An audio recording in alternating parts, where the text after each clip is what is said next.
Hey guys, so today I'm actually going to be starting, um, there's a YouTuber named Ethony, and she started this 31 days of tarot video challenge, and it was started on January 1st. But I had seen the videos and I didn't really know what they were. I didn't know it was like this whole like collective thing.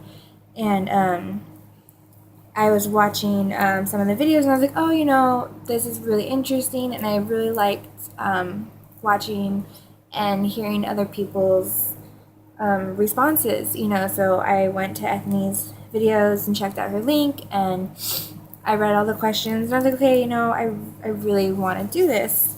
So, yeah, so since I am so far behind in the challenge, I'm not going to do like I know some people do like one video a day for each question, and there's others that do like one video a week. And I don't know exactly what I'm gonna do. I think I'm just gonna do it just randomly. But since I am so far behind in the challenge, I'm gonna try and do a bunch in like one video. And I don't want to make it too long, so I probably I might split the video up into two videos probably. So yeah, so there's 31 questions. They all regard to tarot, but I am pretty new with all this, so I have not acquired a lot of decks. So I'm going to do it as a tarot / oracle challenge. So combining the both basically. So first question is, what was your first introduction to tarot that made an impact? Well, when I was younger, like I didn't really get into tarot exactly, but I've always been like into like the whole field surrounding tarot, I guess. Like I used to be like really into like these books and they were based off like witchcraft and stuff.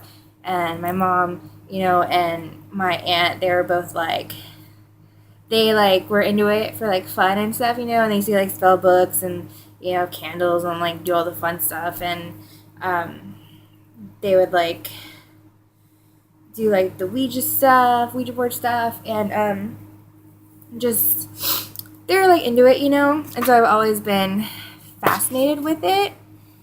And I remember this was probably like 4 years ago, I think. Me and my mom, we went to the psychic lady, and she did offer tarot readings, but we didn't do tarot. We just we went in the room, and she held her hand, and she would just like kind of rub her hand, and she would like start talking about things, and saying things. A lot of it made sense. So she was kind of like reading us, I think. But yeah, so it wasn't tarot exactly, but it was within the same kind of form of divination, I think. So that would be like the very first time I actually was like actually like physically like in that like area, outside of just like reading books or watching TV or shows, like Charmed and whatnot. Yeah, so I didn't really like get into tarot until it was last year, which leads into the second question. It is, what was your first tarot deck? Was it a gift or did you buy it? And do you still have it? So the very first tarot deck, it was sort of gifted to me. My boyfriend, he got the Dragon Age Collector's Edition, and it's an Xbox video game, and the game has tarot cards in it, and so with the big kit, it comes with its own tarot deck, and it actually had like the major arcanas, the suits, had all the cards. I don't still have it because I ended up selling it because it didn't, I didn't really like it, to be honest. It wasn't that it was to do with the game, it was just the images. They didn't really correspond to the cards. It wasn't Rider-Waite based at all. It wasn't any kind of tarot based. It was just, I think, based off of the game, and I didn't really have knowledge of the game.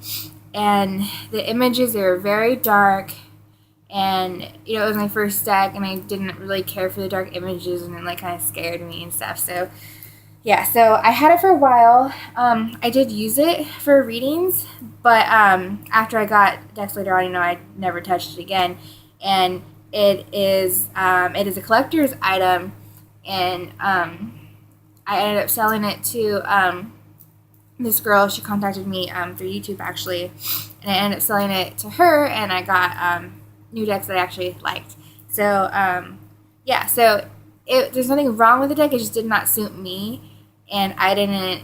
Even though being a collector's edition, that didn't. I didn't care about that. It wasn't something that I cared about, and I didn't use it. It just sat there. My boyfriend, he's just like, if you're not going to use it, sure, you can sell it. So I ended up doing that. So yeah, I don't have it anymore. It technically was gifted because my boyfriend did give it to me because he got it with his game. Yeah, but so on to the second part of that question, since I didn't really use it all that much, I ended up getting the Shadowscapes tarot deck by Stephanie Pumanlaw. Don't know how to say her last name. But yeah, and I remember I first found Almoon, I think it's 513, on YouTube. I found her by searching up reviews of this deck, and it was so weird. I was trying to find cards that I was drawn to, and I couldn't find anything, and then all of a sudden I found this, and I don't remember how I found it, but I just kind of just stumbled upon it, and I was like, oh, that's perfect, that's exactly what I've been looking for. I fell in love with the backing and the images. They're just so pretty. They're very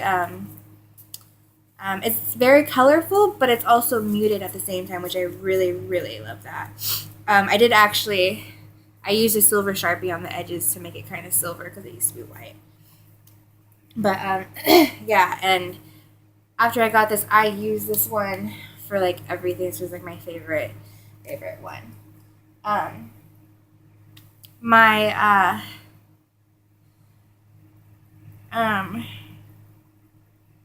Oh, wait, actually, sorry, so in between the Dragon Age Tarot and the Shadowscapes, I was actually, I had a neighbor, and he was pagan, and he's like, oh, I saw, that you're, really interested in tarot, and I have this deck, and, he said, it doesn't,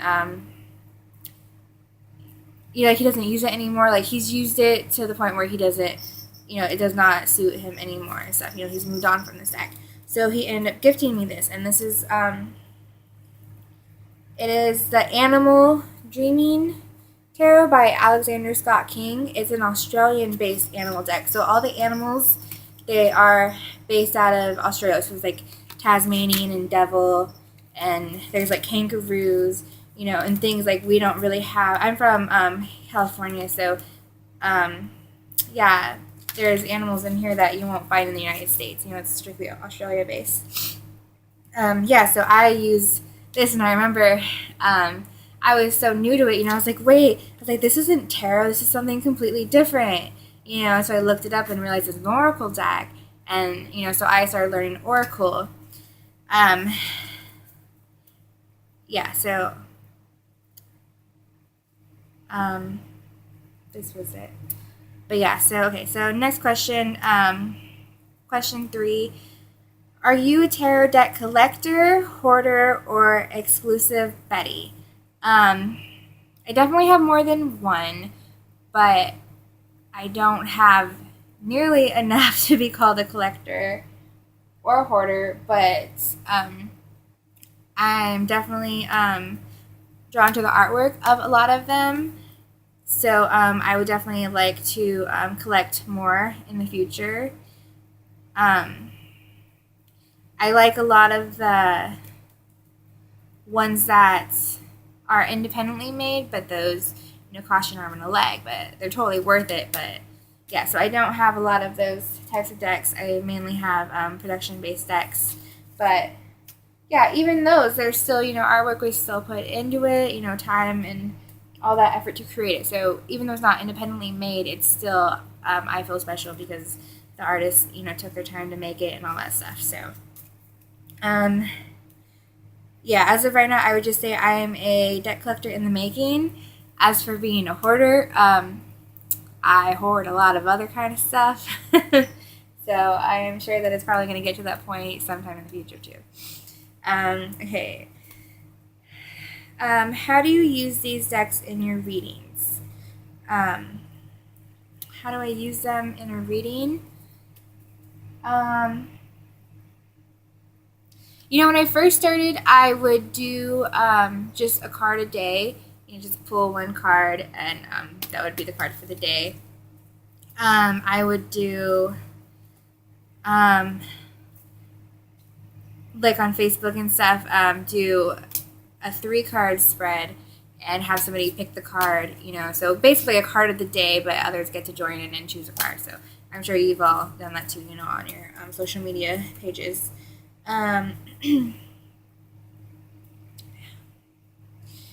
Do you use multiple decks in one reading or just one all the time?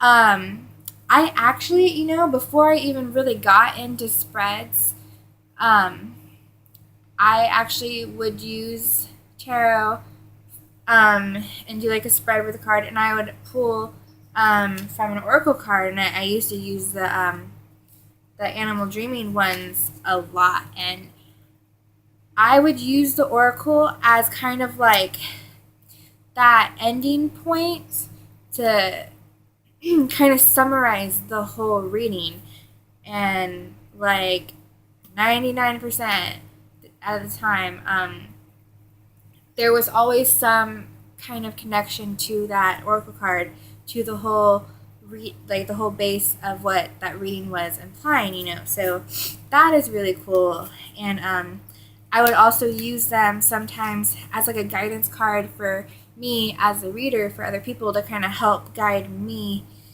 in the reading, as like, what do I need to like kind of pick up on during this reading, and what is important for me to get out of the cards to portray to the quiet person. Yeah, and then I found out like a lot of people do that too, and I was like, oh, this is so cool. I thought I was the only one, but really, it's like other people do it too. Okay, I have all the questions written down, and I'm probably going to split it into 2 videos because I don't want to make it too long. What would be your favorite tarot deck if you had to pick? My favorite... Oh, geez. My favorite... I would say my favorite right now that I use all the time is going to have to be Witch's Tarot by Ellen Dugan. Only because, for one, the backings, they're so beautiful. And it is, even though it's a witch's deck, it's very Rider-Waite style. A lot of the image, they're very Rider-Waite styled. And I don't have a Rider-Waite deck. That's what I really want to get. Yeah, so this one I like to use a lot, only because it's so easy for me to pick up, the symbols, the colors, all the details of the card like right away. So this is one way to really help me do a reading as more of like a whole and pick up the, like the little details and stuff that I wouldn't normally be able to, and like the shadowscapes. Like there's so much going on in one card that this one I can just see it right away and boom, pick it up and tell the story of the cards right away. So this one as a learning purpose and as readings for other people, this I really like using this right now. And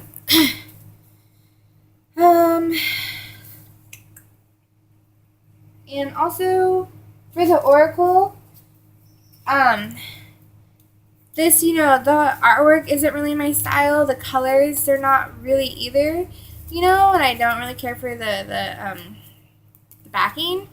But this oracle deck, it just has so much sentimental value to it that it is one that I'm always going to want to keep and cherish, since it was, gifted to me and stuff. So I really, really appreciate this deck, and I love it, and I actually need to start working with it again because I haven't lately. Question 5. Let's just checking the time. What tarot decks are you looking forward to getting to know better in 2016? Definitely I have the Fountain Tarot. And all of you that have it or don't have it, you still see the image and stuff, and it's so beautiful. And I love that it has silver gilding, because most of the other ones are just gold. But yeah, I love the mutedness of it. I love the artwork. Like, I'm really big on art, and this one I totally get lost in. The image is just, they're so pretty. Like the Two of Swords is so amazing. But yeah, like I know it is based off of the Rider-Waite-Smith stuff, but I don't know if it's because I'm just still pretty new, like I've only been doing it for like a year and a half maybe. But yeah, like I think this is more of like right now it's more just intuition for me. Which totally fine, but I feel like I need to work with it a lot more and really just get to know each card, so I'm really looking forward to strictly using this in 2016 and really understanding the images behind each card. Another one I'm looking forward to using, now this one, it isn't tarot, it's not oracle, it's Chronicles of Destiny. They're fortune cards. These ones are also gold gilded. But yeah, so these are, I would say they are kind of more of like an Lenormand style. So it's just kind of like right to the point. This card means this card means that. You can't like say like, oh, like it's a love card, but it could mean like love in a workplace, or love for like a tangible object, you're like strictly, no, this means love in a romantic relationship way. It's just straight to the point. That card means that, and I got it for Christmas, so I have not really gotten to spend much time with it. I'm kind of scared almost to use it because,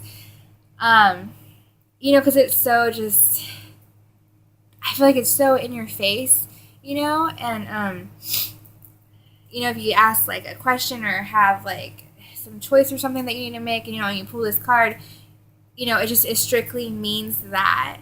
And like with tarot, if you pull like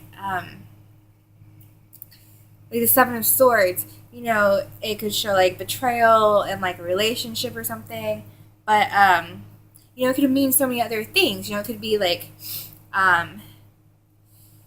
just needing to like get away and do something. I don't know, I can't like explain it at all, but just I think with each tarot card they have their own meaning, but it can be viewed with its meaning, but then it can be drawn out in so different ways. It's kind of like when you're in school and you make that chart and you have the bubble and you have like like goals for 2016, and then you have the lines and other bubbles, and then those bubbles like go out to other bubbles. It's kind of like that. Like, you can stem from that one meaning, but create so many other things. And, you know, I feel like with tarot, you can totally do that. But the fortune cards, I feel like, you know, you can't really do that. They just mean that one thing, you know, and that's it. So I've kind of been a little hesitant to use it and, like, you know, like how to use it exactly. My last question for this video is question 6. Tell me about the time you gave your first reading. We're actually going to save that for the next video because this video is like 20 minutes long. Alright, so thanks for watching this video, guys. Please like and subscribe, and continue for part 2.